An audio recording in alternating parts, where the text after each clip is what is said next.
हम दोस्तों वेलकम करते हैं आपका राकिब जिया की यूट्यूब चैनल में। दोस्तों वेस्टर्न पॉलिटिकल थॉट जो है उसमें उसकी जो सीरीज चल रही है, आज हम प्लेटो के एक और कंसेप्ट उसका नाम है कंसेप्ट ऑफ एजुकेशन, उसको डिफाइन करेंगे। आपको पता है प्लेटो एक ग्रेट फिलोसफर था, इसलिए नॉलेज से विजडम जो नॉलेज से जो है एजुकेशन से जो उसको बड़ी मोहब्बत थी। इसलिए उसने कहा कि जो एजुकेशन का सिस्टम है आइडियल स्टेट के लिए वो भी यूनिक होना चाहिए, डिफरेंट होना चाहिए। ये हमारा ट्रेडिशनल जो एजुकेशन सिस्टम है वो उसको नहीं मानता, बल्कि उसने एक अलग सिस्टम दिया था एजुकेशन का।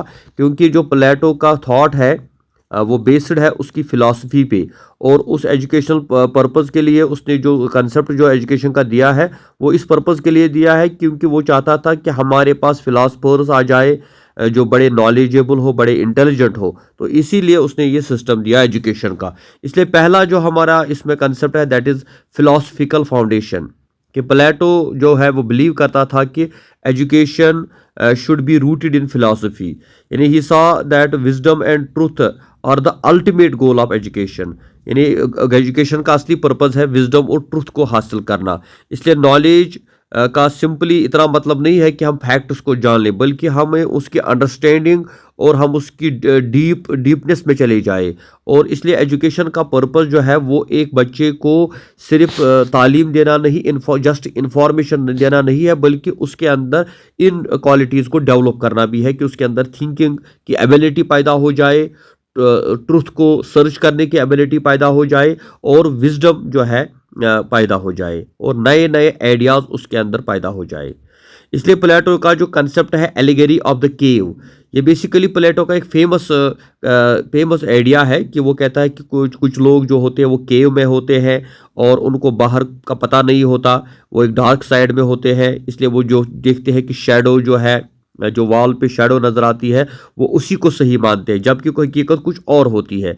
इसलिए प्लेटो कहता है कि प्रोसेस ऑफ एजुकेशन जो है it should break this illusion of cave. ये जो डार्कनेस केव की है इसको दूर किया जा सके और एक इंसान को दुनिया के असली नॉलेज के बारे में, आउटसाइड वर्ल्ड के बारे में उसको एनलाइट किया जाए। यानी जिसको हम कहते हैं डार्कनेस टू लाइट, कि एक केव से, एक ऐसी अंधेरी दुनिया से उसको बाहर लाना है और नई दुनिया की तलाश में उसको लाना है। ये मकसद है एजुकेशन का। इसलिए प्लेटो ने इसके डिफरेंट स्टेजेस बताए हैं। वो कहता है कि इन्फेंसी टू 20 ईयर जो है all children respect of sex should be given the same education, कि 20 साल तक एक बच्चे को एक जैसी एजुकेशन दी जाए जिसमें मेल और फीमेल का कोई डिस्क्रिमिनेशन ना हो, बल्कि उसमें जो है उसमें बॉडी और सोल दोनों को ट्रेन किया जाए। यानी उसके माइंड को भी और उसकी बॉडी को भी, उसके सोल को भी ट्रेन करने की ज़रूरत है, जिसके लिए उसको music, poetry, drama, literature, gymnastic जो है ये चीज़ें उसको सिखाई जाए, ताकि उसके अंदर फिज़िकल और सोशल और जो है स्पिरिचुअल जो है डेवलपमेंट हो जाए। जब ये स्टेज ख़त्म होगा तो फिर उसके बाद एक और स्टेज आएगा जो 20 टू 30 ईयर्स होगा, और उसके लिए क्या होगा कि आपको एक एग्ज़ाम पास करना होगा, और जो बच्चे इस एग्ज़ाम को क्वालिफाई करेंगे सिर्फ उन्हीं को आगे जाने का मौका मिलेगा। यानी ये एजुकेशन, अब जिसको हम कहेंगे हायर एजुकेशन, ये सब के लिए नहीं होगी, बल्कि ये उनके लिए होगी जो इस टेस्ट को क्वालिफाई करेंगे। एंड 20 टू 30 इनको एजुकेशन दी जाएगी जिसमें अर्थमेटिक, लॉजिक, एस्ट्रोनॉमी जो है ये चीज़ें उनको सिखाई जाएंगी, ताकि उनको ट्रेन किया जा सके, उनके माइंड को डेवलप किया जा सके, उनको उनके अंदर रीडिंग स्किल्स, राइटिंग स्किल्स और मैथमेटिक्स जो है ये चीज़ें उनके अंदर डेवलप हो। और जब वो इस स्टेज को भी पार करते हैं फिर उनको 30 टू 35 जो है फ़िलासफ़ी एंड डायलेक्टिकल थिंकिंग जो है वो सिखाई जाए। यानी ये फ़िलासफ़ी का दौर है, उनको फ़िलासफ़ी की ट्रेनिंग दी जाएगी। और 30 टू 35 फिर उसके बाद 35 पे जो बच्चे पास हो जाएंगे, जो उनको सिलेक्ट किया जाएगा फॉर 15 ईयर्स, और ये बेस्ट स्टूडेंट्स होंगे जो 35 पे हमारे पास आएंगे, और 35 टू 50 जो है इनको ट्रेन किया जाएगा art of governance and warfare. यानी इस स्टेज में इनको तैयार किया जाएगा फिलोसोफर किंग के लिए, क्योंकि those who will continue stay till 50 would be assumed next philosopher king. Plato कहता है कि जो बराबर 50 की एज तक कंटिन्यू अपनी स्टडीज़ को करेंगे, एजुकेशन को करेंगे, एग्जाम्स को क्वालिफाई करेंगे, तो हम एज्यूम करेंगे कि वो फिलोसोफर किंग है, वही हमारा नेक्स्ट रूलर होगा।